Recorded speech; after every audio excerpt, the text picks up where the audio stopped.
मैं आ गई हूँ एक और नई कहानी के साथ और आज की कहानी का नाम है तिलिस्मी जंगल की भयानक रात। चलिए कहानी शुरू करते हैं।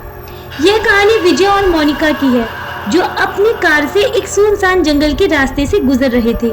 रात गहरी हो चुकी थी और जंगल में अजीब सी खामोशी छाई हुई थी। विजय गाड़ी चला रहा था जबकि मोनिका खिड़की से बाहर झांक रही थी। तभी अचानक उनकी गाड़ी के सामने एक छाया सी दिखाई दी। विजय ने अचानक ब्रेक लगाया और मोनिका भी चौंक कर बैठ गई। सामने एक औरत खड़ी थी जिसकी लाल चमकती हुई आंखें और बिखरे हुए बाल थे। उसके कपड़े पुराने और फटे हुए थे और उसके चेहरे पर एक भयानक मुस्कान थी। मोनिका ने डरते हुए पूछा, विजय ये कौन है? विजय ने घबराते हुए जवाब दिया, मुझे नहीं पता, लेकिन हमें यहाँ से निकलना चाहिए। ये जगह कुछ ठीक नहीं लग रही है और ये औरत भी तो देखो कितनी भयानक लग रही है। उसने गाड़ी स्टार्ट करने की कोशिश की लेकिन गाड़ी ने स्टार्ट होने से जैसे मना ही कर दिया हो। वह औरत धीरे धीरे गाड़ी की ओर बढ़ने लगी। विजय और मोनिका का दिल जोर जोर से धड़कने लगा। विजय ने गाड़ी से बाहर निकलने की कोशिश की लेकिन तभी वह औरत उनकी गाड़ी के पास पहुंच गई और जोर जोर से हंसने लगी। उसकी हंसी जंगल की खामोशियों को चीर रही थी। तुम कौन हो? हमें यहाँ से जाने दो। हमने तुम्हारा क्या बिगाड़ा है? तुम इस जंगल से नहीं जा सकते। यह मेरा इलाका है और जो भी यहाँ आता है वह कभी वापस नहीं जाता। आज तक जो भी गाड़ियां यहाँ से गई है वह कभी वापस इस जंगल से नहीं जा पाई है। क्या तुम्हें इस बात का कोई अंदाजा नहीं था? क्या विजय और मोनिका उस जादुई जंगल से बचकर निकल पाएंगे? क्या वह औरत उनको छोड़ देगी? चलिए आगे जानते हैं। विजय और मोनिका उस औरत की बातें सुनकर डर से कांपने लगे। उसकी आवाज में कुछ ऐसा था जैसे वह सीधे उनके दिमाग पर कब्जा कर रही हो। विजय ने खुद को संभालते हुए चिल्लाया, हमें यहाँ से जाने दो। हमने तुम्हारा क्या बिगाड़ा है? हमारा रास्ता छोड़ दो। लेकिन विजय की आवाज धीमी पड़ गई क्योंकि उस औरत ने अपनी लाल आंखों से उसे घूरते हुए कहा, यहाँ से कोई बचकर नहीं गया।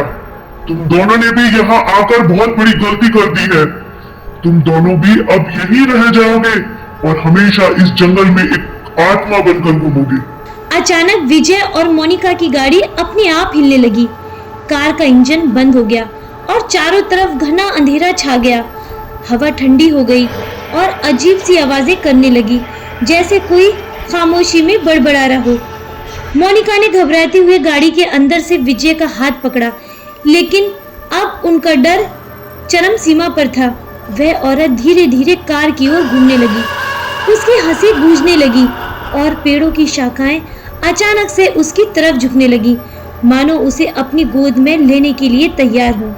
विजय ने झटके से दरवाजा खोला और बाहर निकलने की कोशिश की लेकिन जैसे ही उसने कदम बाहर रखा उसके पैर के नीचे की जमीन खिसकने लगी। वह लड़खड़ा गया और गिर पड़ा। मोनिका ने हिम्मत जुटाई और तेजी से बाहर निकलकर विजय की ओर भागी। वह उसे उठाने की कोशिश करने लगी। तभी उस औरत ने हवा में अपने हाथ उठाए और अचानक जंगल का हर पेड़ कांपने लगा और उसके पीछे से अंधेरे में छिपी परछाइयां प्रकट होने लगी। वह परछाइयां हवा में उड़ने लगी, विजय और मोनिका की ओर तेजी से बढ़ने लगी। विजय और मोनिका के चारों ओर घनघोर अंधेरा छा गया। उन परछाइयों की ठंडक को दोनों ने अपनी हड्डियों तक महसूस किया। मोनिका ने कांपती हुई आवाज में कहा, विजय कुछ करो, वो हमें नहीं छोड़ेगी। विजय ने दर्द और डर से लड़ते हुए अपनी जेब से एक पुराना तावीज निकाला जो उसे उसकी दादी ने कभी दिया था। उसने दादी की कही बातें याद करते हुए तावीज को मजबूती से पकड़ लिया और औरत की ओर देखते हुए चिल्लाया, हमें छोड़ दो, नहीं तो तुम्हारा अंजाम बहुत बुरा होगा। हमें जाने दो। जैसे ही तावीज की रोशनी जंगल में फैली वह औरत चिल्ला उठी। उसकी भयानक चीख से जंगल की खामोशी टूट गई। पेड़ और परछाइयां कांपने लगी और अचानक औरत के शरीर से धुआं निकलने लगा। वह हवा में उठी और उसकी आंखें लाल जलने और बुझने लगी। उसकी चीखों के साथ ही वह धुएं में बदलकर गायब हो गई। लेकिन विजय और मोनिका की चारों ओर अब भी वही अजीब अंधेरा बना हुआ था। चारों तरफ हवाओं में एक सर्द खामोशी छा गई थी।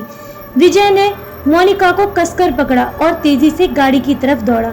उन्होंने गाड़ी स्टार्ट की और इस बार इंजन चालू हो गया। विजय ने तेजी से गाड़ी मोड़ी और जंगल से बाहर निकलने की कोशिश की, लेकिन जैसे ही उन्होंने जंगल की आखिरी मोड़ पार किया, मोनिका ने पीछे मुड़कर देखा। पीछे वही लाल आंखें एक बार फिर दिखाई दी। मोनिका की नजर जैसे ही पीछे पड़ी, उसकी सांसें अटक गईं। वही भयानक लाल आंखें एक बार फिर अंधेरे में चमक रही थी।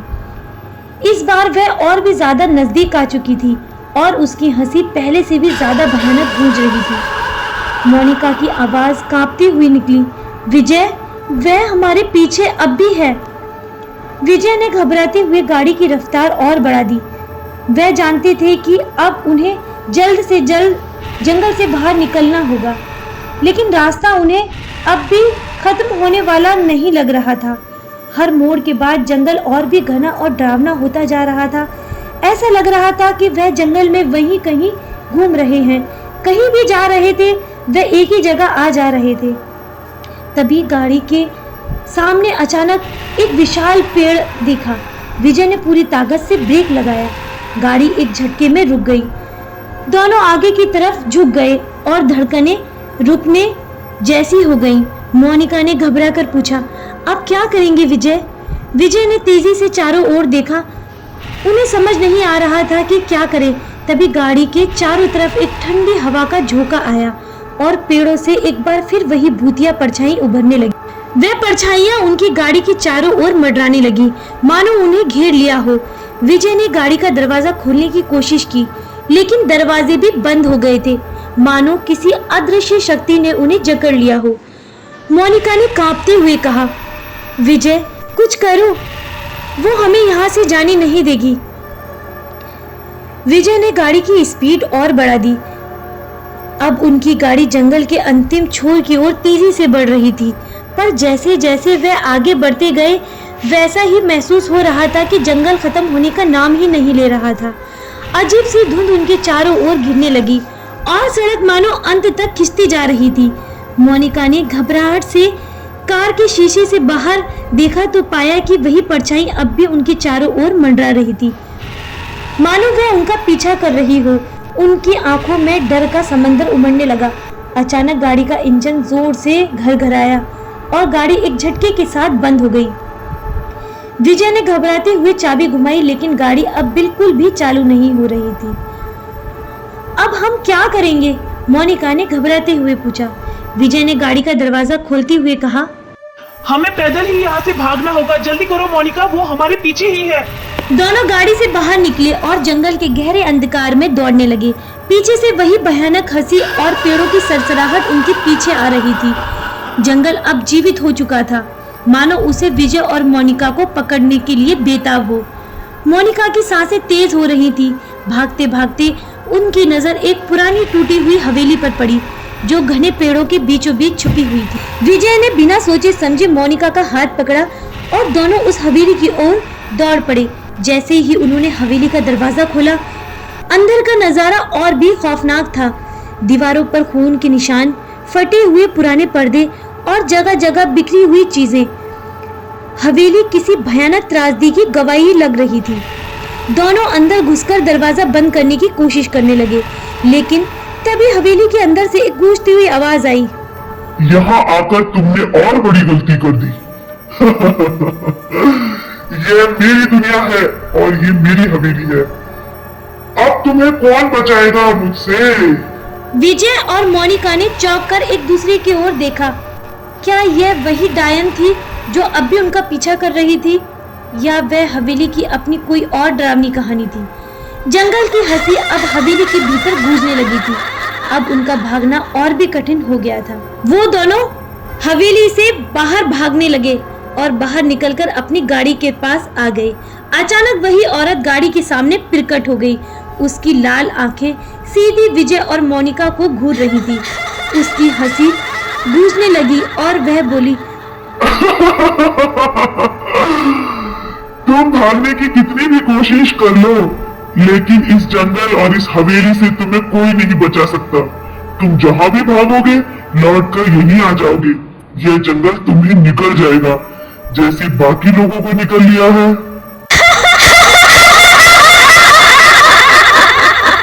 विजय ने जेब से तावीज निकाला और कहा, नहीं, हम नहीं मरेंगे, तुम हमें नहीं रोक सकती। और तभी तावीज की रोशनी पहले से भी ज्यादा तेज हो गई। वह औरत चीखते हुए पीछे हटने लगी, उसकी लाल आंखें बुझने लगी और उसका शरीर धुएं में तब्दील होने लगा। विजय और मोनिका के चारों ओर बंधी परछाई भी हवा में घुलने लगी। जंगल में चारों ओर एक रहस्यमयी रोशनी फैल गई, मानो अंधकार के जादू जैसे खत्म ही हो गया हो। जैसे ही वह औरत पूरी तरह से गायब हुई, गाड़ी का दरवाजा अचानक से खुल गया और उनके चारों ओर का अंधकार छटने लगा। विजय ने मोनिका का हाथ पकड़ा और गाड़ी को फिर से स्टार्ट किया। इस बार रास्ता साफ था और वे तेजी से जंगल से बाहर निकलने लगे। कुछ ही देर में वे जंगल की सीमा पार कर चुके थे। हवा अब हल्की हो चुकी थी और आसमान साफ था।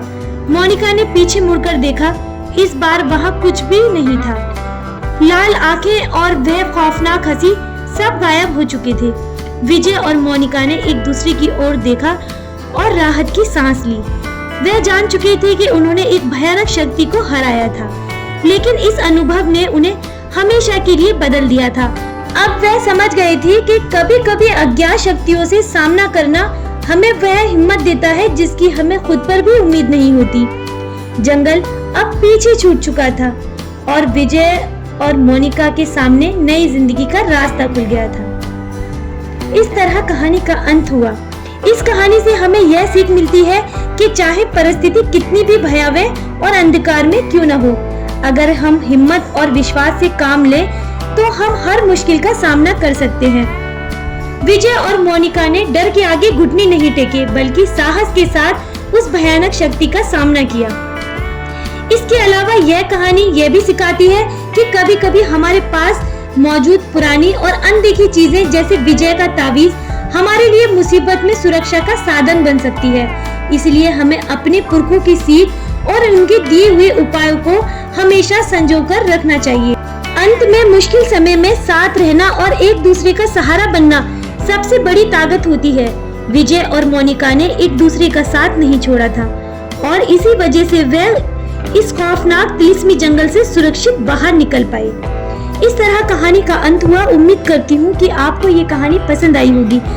हमारी कहानी अंत तक सुनने के लिए आप सभी का बहुत बहुत धन्यवाद। ऐसी ही मज़ेदार और हॉरर स्टोरीज के लिए सब्सक्राइब करें हमारा चैनल क्रिएचर ऑफ शैडो।